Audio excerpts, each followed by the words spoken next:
పాదాల కిందకు వస్తాడు. ఎన్ని కోట్ల ఆత్మను సంపాదించావని అడుగుతాడు దేవుడు. మీ సరిహద్దులు విశాలపరుచుకోండి, నమ్మకముగా ఉండండి.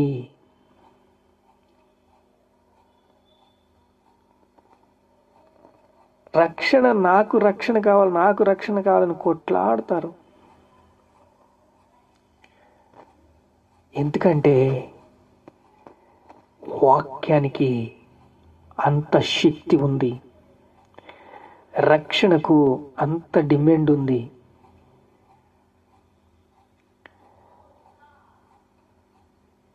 యెహోవా ఉత్తముడని రుచి చూచి తెలుసుకోండి, ఆయన ఆశ్రయించు నరుడు ధన్యుడు.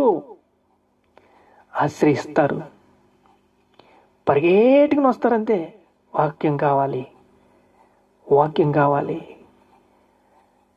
మాకు వాక్యం కావాలి.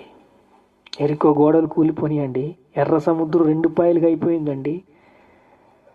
ఇలాంటి అద్భుతాలు చూస్తారు. ఎందుకంటే యేసు రక్తం సకల పాపముల నుండి మిమ్మల్ని పవిత్రులుగా చేస్తుంది.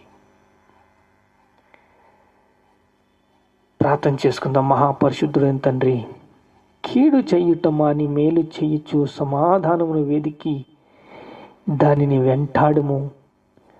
యెహోవా దృష్టి నీతిమంతుల మీద ఉన్నది, ఆయన చెవులు వారి మొరలను ఒగ్గి ఉన్నది.